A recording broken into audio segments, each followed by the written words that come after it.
একটা সময় আমি নিজেকে চিনতাম না। সবাই রেগে গেলে আমিও রেগে যেতাম।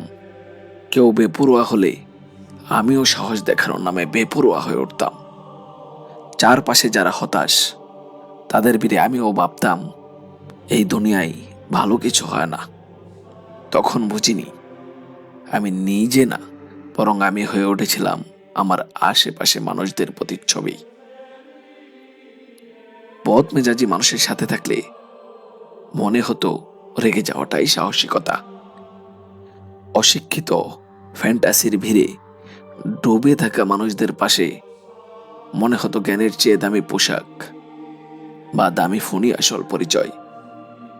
নেগেটিভ মানুষের পাশে সবকিছুতেই দোষ খুঁজে পেতাম।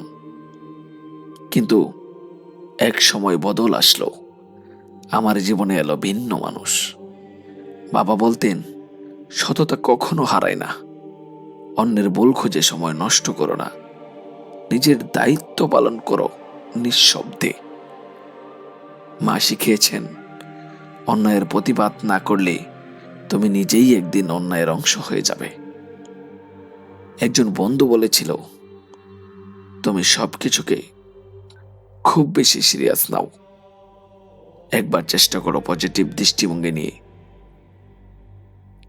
জীবনসঙ্গী আমাকে শিখিয়েছে, জীবন আসলে এত কঠিন না। সবসময় বড় স্বপ্ন নয়, ছোট সুখের মধ্যে ঈশ্বরের কৃপা লুকানো থাকে। ডাল ভাত খেয়ে শান্তিতে ঘুমাতে পারা, এটাও তো অনেক বড় সৌভাগ্য। আর একটা বই আমার চোখ খুলে দিয়েছে। আমার ভেতরে যে আমি লুকিয়েছিল তাকেই চিনতে শিখিয়েছে। জীবনে প্রথমবার নিজেকে প্রশ্ন করেছি, আমি আসলে কেমন মানুষ হতে চাই। ওই উত্তর খুঁজতে গিয়ে বুঝলাম, ভালো মানুষ হওয়াটাই আসল সফলতা। আজ আমি কোনো বড় মানুষ হওয়ার চেষ্টা করছি না। চেষ্টা করছি নিজের জায়গায় একেবারে খাঁটি একজন মানুষ হয়ে বাঁচতে।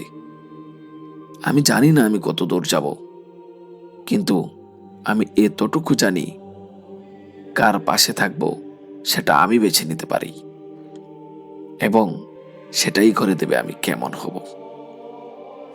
আপনার পাশে থাকা মানুষগুলোই আপনাকে বদলে দেয়।